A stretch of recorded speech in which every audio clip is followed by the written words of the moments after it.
Shalom Bapak Ibu yang terkasih dalam nama Tuhan Yesus Kristus, puji Tuhan. Kalau kita masih ada sampai dengan hari ini semua karena anugerah Tuhan dan pertolongan Tuhan yang luar biasa dalam hidup kita. Saya berbicara hari ini tentang berjaga-jagalah. Di dalam Matius 26 ayat 36 sampai dengan 46. Mari kita buka Alkitab kita bersama-sama dan kita memperhatikan ayat ini. Hari-hari ini sepertinya Tuhan sedang mengingatkan kita tentang kedatangannya yang kedua kali. Di mana semua tanda-tanda terus terjadi apa yang tertulis dalam Alkitab. Jadi kita harus berjaga-jaga karena kita tidak tahu akan tiba kedatangannya Tuhan yang kedua kali. Kata berjaga-jaga dalam kitab Injil itu diulang sebanyak 18 kali. Itu artinya kata yang sangat penting dan penuh arti. Mungkin kita bertanya, berjaga-jaga dalam hal apa kita hari ini? Mungkin kita bertanya, apa yang aku harus jaga? Apa yang aku harus lakukan untuk menyambut kedatangan Tuhan yang kedua kali? Ini yang saya bagikan bagi kita hari ini. Untuk kita tetap berjaga-jaga. Yang pertama adalah berjaga-jaga dalam pergumulan kita. Kita memperhatikan di ayat 38 sampai dengan 42. Saudara, Tuhan ingin kita berjaga-jaga dalam segala pergumulan kita.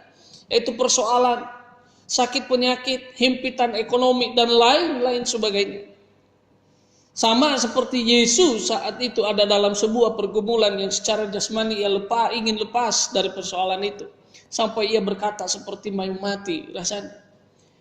Di saat pergumulan terlalu berat seperti mau mati rasanya, tidak mampu lagi, disitulah kita harus berjaga-jaga. Jangan sampai hal itu akan melepaskan kita dari apa yang menjadi kehendak Tuhan atas hidup kita. Tetapi kita berjaga-jaga dalam keadaan tetap berdoa, penuh percaya, renungkan firman Tuhan. Di saat kita menghadapi persoalan dengan iman, itu tandanya kita menyerahkan seluruh hidup kita kepada kehendak Tuhan. Yesus berkata, ya Bapa, jikalau cawan ini lalu daripadaku, tetapi bukan kehendakku yang jadi, melainkan kehendakmu. Ketika dia datang berdoa di Taman Getsemani, dia suruh murid-muridnya untuk berjaga-jaga. Dan dia sedang berdoa. Dan dia meminta kepada Bapanya untuk semua persoalan yang sedang ada yang dihadapinya akan berlalu daripadanya. Yesus dengan doa pertama belum ada jawaban. Lalu datang Yesus dan berdoa di doa yang kedua kali. Dengan doa yang berbeda. Ya Bapa, jikalau cawan ini tidak lalu. Kecuali apabila aku meminumnya. Jadilah kehendakmu. Ketiga kalinya dia berdoa dengan doa yang sama, dengan mengerti ada perbedaan kekuatan yang dirasakan. Doa pertama Yesus masih berdoa dalam kedagingan dan keterbatasannya. Tetapi doa kedua dan ketiga berdoa dengan mantap hati menerima apa yang menjadi kehendak Bapa atas kehidupannya. Untuk menjadi penebus bagi umat manusia. Bahwa dia harus ditangkap, dia harus disalib, dia harus dianiaya, diolok-olok. Supaya apa? Supaya saudara dan saya diselamatkan oleh Tuhan. Dia mulai mengerti bahwa ada misi Allah yang besar yang harus dia kerjakan. Dia mulai mengerti bahwa ada satu kekuatan Allah yang harus dia bawakan. Lewat pengorbanannya di kayu salib, ada misi Allah yang besar untuk menyelamatkan dunia lewat pengorbanannya di kayu salib. Yang kedua, berjaga-jaga terhadap ragi orang Farisi dan orang Saduki, ragi orang Saduki. Dalam Matius 16 ayat 6. Yesus berkata kepada mereka, berjaga-jagalah dan waspadalah terhadap ragi orang Farisi dan orang Saduki. Ragi berbicara sesuatu penyebab yang tidak baik. Ada banyak pengertian tentang ragi orang Farisi dan orang Saduki. Hari ini saya bagi pengertian bagi kita satu hal. Ragi orang Farisi adalah mereka yang tahu firman Tuhan tetapi tidak melakukannya. Mereka lebih mementingkan hal-hal jasmani daripada hal-hal rohani. Selalu mendahulukan hal-hal duniawi, hal rohani nanti dulu. Di dalam kehidupan mereka, kehidupan keimanan, kehidupan percaya kepada Tuhan, kehidupan menjalankan perintah Tuhan nanti dulu. Tetapi bagaimana mereka mendahulukan jasmani, mendahulukan hal-hal duniawi, mendahulukan keinginan-keinginan daging mereka. Dan itu yang dilakukan oleh orang-orang Farisi yang menjadi ragi mereka. Ragi orang Saduki adalah orang-orang yang tidak percaya akan janji Tuhan. Tidak percaya firman Tuhan. Akhir-akhir ini kita sedang ada di tahun-tahun di mana janji Tuhan akan digenapi dalam hidup setiap orang percaya akan janji-janjinya. Amin. Apabila kita tetap berjaga hati, maka bagi Tuhan tidak ada yang mustahil. Apapun yang menjadi pergumulan Bapak Ibu, apapun yang menjadi pergumulan persoalan saudara, ketika kau percaya dengan janji Allah, ketika kau percaya dengan firman Tuhan, kau percaya dengan iman bahwa Yesus mati di kayu salib untuk menyelesaikan segala persoalanmu, maka bagi Tuhan tidak ada yang mustahil. Persoalanmu akan terselesaikan dengan baik. Poin yang ketiga adalah berjaga-jaga untuk kedatangan Tuhan. Kedatangan Tuhan bisa dibagi dua bagian bagi setiap kita. Kedatangan Tuhan secara pribadi adalah ketika kita dipanggil Tuhan atau meninggal.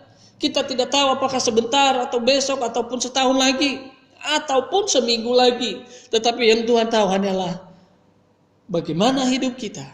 Yang mengenal hanya Tuhan kapan Dia datang. Tidak ada satupun manusia yang mengenal kapan Tuhan datang. Yesus pun mengaku bahwa Dia tidak tahu kapan akan terjadi. Tetapi kita harus mempersiapkan hati kita. Yang kedua adalah kedatangan Tuhan. Yang kedua adalah rapture atau pengangkatan. Di mana Tuhan datang kedua kalinya untuk mengangkat gerejanya secara bersama-sama. Tetapi yang saya bagikan bagi kita hari ini pertanyaan adalah bukanlah di dalam pembagian. Bukanlah bagaimana cara kita dipanggil Tuhan. Bukan bagaimana kedatangan Tuhan dalam setiap pribadi kita. Apakah kita dipanggil? Apakah kita nanti ketika kita pengangkatan akan terjadi? Tetapi pertanyaannya adalah apakah kita sudah siap menyambut kedatangan Tuhan dalam hidup kita? Dengan keyakinan bahwa saya dipanggil dalam kerajaan surga dan menjadi bagian dalam kerajaan Allah bersama Yesus. Atau malah sebaliknya. Saya dipanggil untuk menderita. Saya dipanggil untuk mengalami hukuman. Saudara yang terkasih dalam nama Tuhan. Jangan terlena dengan indahnya dunia dan fokus mengejar dunia yang bersifat sementara ini. Bukan berarti tidak boleh melakukan kegiatan, bukan berarti tidak boleh bekerja, hanya bisa berdoa, hanya bisa baca firman Tuhan. No. Tetapi saudara harus benar-benar memberi waktu dengan Tuhan dan berjaga-jaga dalam doa dan membaca firman Tuhan. Siapkan hatimu, siapkan dirimu, mantapkan dirimu untuk kau menyambut kedatangan Tuhan yang kedua kali. Kalau besok datang kedatangan Tuhan yang kedua kali. Kalau hari esok datang, besok sebentar akan datang. 1 tahun lagi akan datang. Kau benar-benar berkata, ini aku Tuhan, aku siap untuk menyambut kedatangan. Tanpa berpikir banyak hal, tanpa melihat bagaimana hal. Tetapi kita benar-benar siap menyambut Dia yang datang di atas kerajaan Allah. Yang datang untuk membawa tahta kemuliaan Allah. Dan menjadi raja di atas segala raja dalam hidup kita. Kita harus berjaga-jaga dalam situasi kondisi yang ada saat-saat ini. Kita tidak tahu apa yang terjadi dalam hidup kita. Satu orang pun tidak ada yang mengenal apa yang terjadi besok. Satu orang pun tidak ada yang mengenal apa yang terjadi sebentar ketika dia keluar rumah. Tetapi yang pasti, ketika kau hidup dengan iman, kau hidup dengan percaya, kau hidup dalam doa, kau yakin bahwa Tuhan akan menempati janji-janjinya dalam hidup saudara, maka itu akan terjadi menjadi kekuatan baru dalam hidup saudara. Dan kau boleh melewati masa-masa yang sulit, kau boleh melewati masa-masa yang mengancam nyawa ini, karena Tuhan bersama dengan saudara. Mari kita berjaga-jaga, mari kita menyiapkan hati kita. Jangan lagi terlena dengan keadaan dunia, jangan terlena dengan situasi-situasi dunia. Tetapi fokuskan hatimu, fokuskan pikiranmu. Bagaimana kau menyiapkan dirimu. Supaya engkau dipanggil. Bukan dipanggil untuk menderita. Bukan dipanggil untuk dihakimi. Tetapi engkau dipanggil untuk masuk di dalam kerajaan Allah. Masuk di dalam kerajaan Bapa yang di surga. Di mana Yesus menjadi Raja. Di mana kau bersama-sama dengan Dia untuk mengadili dunia ini. Mari kita tundukkan kepala kita berdoa. Bapa di surga di dalam nama Tuhan Yesus. Kiranya Roh Kudus-Mu akan memimpin kami. Akan menyertai kehidupan kami. Semua kami yang ada hari ini, juga yang mendengar dimanapun berada, Tuhan menyertai, Tuhan melindungi. Roh-Mu menyala-nyala atas kami.